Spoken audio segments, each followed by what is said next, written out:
Меня зовут Анна Халдеева, я работаю младшим научным сотрудником лаборатории материаловедения Института проблем нефти и газа. Я занимаюсь разработкой морозостойких резин, предназначенных для применения в узлах техники и машин, эксплуатирующихся в условиях экстремально холодного климата.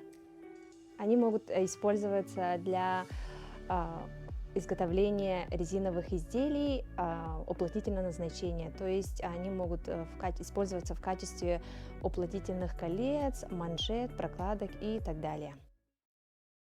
Это у нас этап уже изготовления резиновой смеси. По режиму добавляем каждый ингредиент. И в конце мы получаем сырую резиновую смесь, ну, например, допустим, как эту. Ну, это наука, наоборот, как-то интересно получается, да, делаешь, раз, например, если что-то не получается, то уже начинаем думать, почему так, да, что там происходит, типа из-за чего вот это все, и, соответственно, начинаем менять каждый раз. И потом, когда все получается, ну, конечно, радуемся. Разработанные нами резины защищены патентом РФ, прошли опытно-промышленные испытания и внедрены на ведущих предприятиях Республики Саха-Якутия.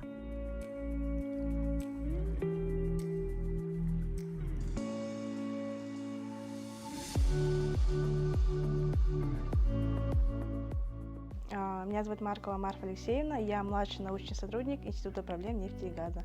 Занимаюсь разработкой триботехнических материалов на основе полиэтиленового и углеродных наполнителей. Занимаюсь полимерными материалами, которые могут использоваться в узлах трениях в машиностроении. Здесь мы проводим триботехнические испытания. Если простыми словами говорить, мы здесь проверяем, насколько материал гладкий, то есть не повреждает сам, получается, механизм, да, и как он долго может прослужить по времени. У нас имеется такой материал, знаете, который используется как покрытие на тефлон, на сковородку. Он же антипригарный, то есть к нему ничего не липнет. То есть он инертный, научно говоря. Я пытаюсь его модифицировать таким образом, чтобы он мог конкурировать с такими прочными материалами как F4K20, высокомолекулярный полиэтилен. Он тоже отличается высокой прочностью, но этот материал, допустим, не может использоваться при высоких температурах. То есть в машине же, бывает же, обороты набираются, и там может быть набираться больше 100 градусов. Допустим, мы вот создаем материал, и мы его проверяем по несколько направлениям. Физико-механические, триботехнические, структурные исследования. И это одно из них. То есть мы как минимум где-то штук 4-5 исследований на один материал все равно делаем, чтобы полностью его исследовать нормально. Особой конкуренции так-то и нету. Но разработкой резиновых изделий еще занимается в Северо-Восточном федеральном университете.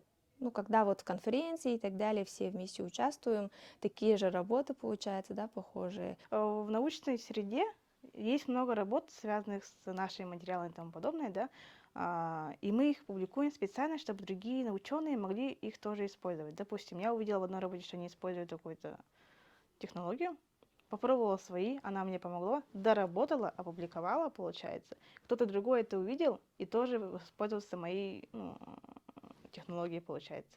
И так идет всегда усовершенствование. То есть мы даже немного друг другу помогаем, но при этом нельзя публиковать тот материал, который хуже, чем, допустим, материал, который был сделан 10 лет назад. То есть он все равно должен быть лучше в каких-то аспектах.